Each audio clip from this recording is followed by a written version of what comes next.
ನಮಸ್ತೆ ವೀಕ್ಷಕರೇ, ಈ ವಿಡಿಯೋದಲ್ಲಿ ನಾನು ನಿಮ್ಗೆ ತಿಳಿಸ್ಕೊಡ್ತಾ ಇರೋದು KPTCL ಚಾನಲ್ ಯಾವ ರೀತಿ ಅಪ್ಲೈ ಮಾಡೋದು, ಯಾವ ರೀತಿ ರಿಜಿಸ್ಟರ್ ಮಾಡೋದು ಅಂತ ಅಂದ್ಬಿಟ್ಟು ತೋರಿಸ್ಕೊಡ್ತೀನಿ.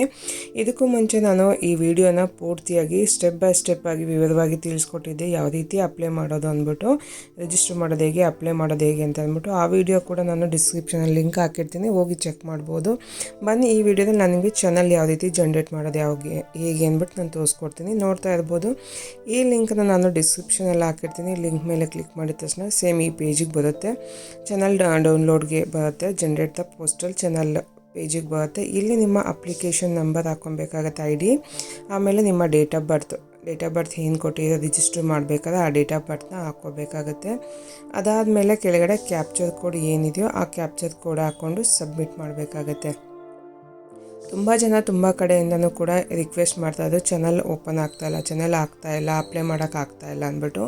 ಅದಕ್ಕೋಸ್ಕರ ಈ ವಿಡಿಯೋನ ನಾನು ಎಕ್ಸ್ಟ್ರಾ ನಿಮಗೆ ತೋರಿಸ್ತಾ ಇದ್ದೀನಿ. ಇಲ್ಲಿ ಕ್ಯಾಪ್ಚರ್ ಕೋಡ್ ಹಾಕಿ ಸಬ್ಮಿಟ್ ಕೊಟ್ಟ ತಕ್ಷಣ ನೋಡ್ಬೋದು, ಇಲ್ಲಿ click the button to proceed for e-sign ಅಂತ ಇದೆ. ನಿಮ್ಮ ಆಧಾರ್ ಕಾರ್ಡ್ನ ಇ-ಸೈನ್ ಮಾಡಬೇಕಾಗತ್ತೆ. ಇಲ್ಲಿ ನೋಡ್ಬೋದು ಪ್ರೊಸೀಡ್ ಫಾರ್ ಇ-ಸೈನ್ ಅಂತದಿಲ್ಲ, ಅದ್ರ ಮೇಲೆ ಕ್ಲಿಕ್ ಮಾಡಿ ಓಕೆ ಬಟನ್ ಬರುತ್ತೆ, ಓಕೆ ಬಟನ್ ಕ್ಲಿಕ್ ಮಾಡಬೇಕಾಗತ್ತೆ. ಇಲ್ಲಿ ನೀವು ಅಪ್ಲಿಕೇಶನ್ ಏನೆಲ್ಲ ಅಪ್ಲಿಕೇಶನ್ ಮಾಡಿರ್ತೀರೋ, ಅಪ್ಲೈ ಮಾಡಿರ್ತೀರೋ ಅದೆಲ್ಲ ಡೀಟೇಲ್ ಬರುತ್ತೆ. ಇಲ್ಲಿ ಕೆಳಗಡೆ ಬಂದರೆ ಫುಲ್ ಡೌನಿಗೆ ಬಂದರೆ ಟರ್ಮ್ ಆ್ಯಂಡ್ ಕಂಡೀಷನ್ ಅಂತ ಇರುತ್ತೆ. ಆ ಟರ್ಮ್ ಆ್ಯಂಡ್ ಕಂಡೀಷನ್ ಎಲ್ಲ ನೋಡಿಕೊಂಡು ಅಲ್ಲಿ ಅಗ್ರಿ ವಿತ್ ಅಂತ ಅಂದ್ಬಿಟ್ಟು ಆ ಚಿಕ್ಕದೊಂದು ಚೆಕ್ ಬಾಕ್ಸ್ ಇದೆ, ಆ ಬಾಕ್ಸ್ ಮೇಲೆ ಕ್ಲಿಕ್ ಮಾಡಿ ಸಬ್ಮಿಟ್ ಕೊಟ್ಟರೆ ನೋಡ್ಬೋದು. ಇಲ್ಲಿ ನೆಕ್ಸ್ಟ್ ಪೇಜು ಕ್ಲಿಕ್ ಮಾಡಿದ ತಕ್ಷಣ ಇಲ್ಲಿ ಈ ಪೇಜ್ ಓಪನ್ ಆಗುತ್ತೆ. ಇಲ್ಲಿ ಆಧಾರ್ ಸಿಗ್ನೇಚರ್ ಕೇಳ್ತಾ ಇದೆ, ಇ-ಸೈನ್ ಕೇಳ್ತಾ ಇದೆ. ಇಲ್ಲಿ ನೀವು 3 ಥರ ಇದೆ, ಆಧಾರ್ OTP, ಆಧಾರ್ ನಂಬರ್ ಇದೆ, ವರ್ಚುವಲ್ ID ಇದೆ, UID ಟೋಕನ್ ಇದೆ. ನೀವು ಸೆಲೆಕ್ಟ್ ಮಾಡಬೇಕಾಗಿರೋದು ಆಧಾರ್ ನಂಬರ್ ಸೆಲೆಕ್ಟ್ ಮಾಡ್ಕೋಬೇಕಾಗತ್ತೆ. ಮತ್ತು ಇಲ್ಲಿ ಆಧಾರ್ ಟಾಪಪ್ ಇದೆ, ಆಧಾರ್ OTP ಇದೆ. ಆಧಾರ್ ಟಾಪಪ್ ಬೇಡ, ಆಧಾರ್ OTPನೇ ಸೆಲೆಕ್ಟ್ ಮಾಡ್ಕೋಬೇಕು. ಇಲ್ಲಿ ಮಿಸ್ಟೇಕ್ ಮಾಡ್ಕೋಬಾರ್ದು. ಆಧಾರ್ ನಂಬರ್ ಹಾಕ್ಬಿಟ್ಟು OTP ಕೊಟ್ಟರೆ ನಿಮಗೆ ಆಧಾರ್ ಕಾರ್ಡ್ಗೆ ಲಿಂಕ್ ಆಗಿರೋಂಥ ಮೊಬೈಲ್ಗೆ OTP ಹೋಗಿರುತ್ತೆ. 6 ನಂಬರ್ಸ್ OTP ಆಧಾರ್ ಕಾರ್ಡ್ಗೆ ಲಿಂಕ್ ಆಗಿರೋವಂಥ ನಂಬರ್ಗೆ ಹೋಗಿರುತ್ತೆ. ಆ ನಂಬರ್ನ ನೀವಿಲ್ಲ ಹಾಕಬೇಕಾಗತ್ತೆ. 6 ನಂಬರ್ಸ್ OTP ಹಾಕಿ ಅಲ್ಲಿ ಚೆಕ್ ಬಾಕ್ಸ್ನ ಕ್ಲಿಕ್ ಮಾಡಿ ಸಬ್ಮಿಟ್ ಮಾಡಬೇಕಾಗುತ್ತೆ. ಸಬ್ಮಿಟ್ ಮಾಡಿದ ತಕ್ಷಣ ನೋಡ್ಬೋದು ಈ ರೀತಿ ಓಪನ್ ಆಯಿತು. ಇಲ್ಲಿ ಇ-ಸೈನ್ ಸಕ್ಸಸ್ಫುಲಿ ಅಂತ ಬಂದಿದೆ.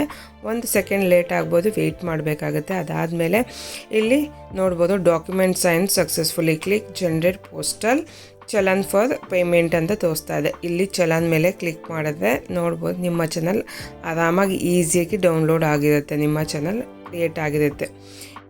ಜನರೇಟ್ ಆಗಿರೋಂಥ ಚಾನಲ್ನ ನಿಮ್ಮ ನಿಯರೆಸ್ಟ್ ಪೋಸ್ಟ್ ಆಫೀಸ್ಗೆ ಎತ್ಕೊಂಡೋಗಿ ಪೇಮೆಂಟ್ ಮಾಡಬೇಕಾಗಿರುತ್ತೆ. ಲಾಸ್ಟ್ ಡೇಟ್ ಬಂದು ಇದೇ ತಿಂಗಳು 26 ಲಾಸ್ಟ್ ಡೇಟ್ ಆಗಿರುತ್ತೆ ಪೇಮೆಂಟ್ ಮಾಡೋದಕ್ಕೆ. ಯಾರೆಲ್ಲ ಇನ್ನೂ ಜನರೇಟ್ ಮಾಡ್ಕೊಂಡಿಲ್ಲ ನಿಮ್ಮ ಚಾನಲ್ನ, ಈ ರೀತಿ ನೋಡ್ಕೊಳ್ಬೋದು. ಆರಾಮಾಗಿ ಈಸಿಯಾಗಿ ನಿಮ್ಮ ಮೊಬೈಲಲ್ಲೇ ಮಾಡ್ಕೊಂಡು ಡೌನ್ಲೋಡ್ ಮಾಡ್ಕೊಂಡು ಸೇವ್ ಮಾಡಿಕೊಂಡು ಇದನ್ನು ಪ್ರಿಂಟೌಟ್ ತೊಗೊಂಡು ಆಮೇಲೆ ನೀವು ಲಾಸ್ಟ್ ಪ್ರಿಂಟ್ನ ತೊಗೊಳ್ಬಹುದು. ಈ ವಿಡಿಯೋ ನಿಮಗೆ ಯೂಸ್ಫುಲ್ ಆಗಿದೆ ಅಂದ್ಕೊಂತೀನಿ. ಯೂಸ್ ಆಗಿದೆ ಲೈಕ್ ಮಾಡಿ, ಶೇರ್ ಮಾಡಿ, ಕಮೆಂಟ್ ಮಾಡಿ ತಿಳಿಸಿ. ಓಕೆ, ಸಿಗೋಣ ಹೊಸ ವಿಡಿಯೋದಲ್ಲಿ. Thank you for watching.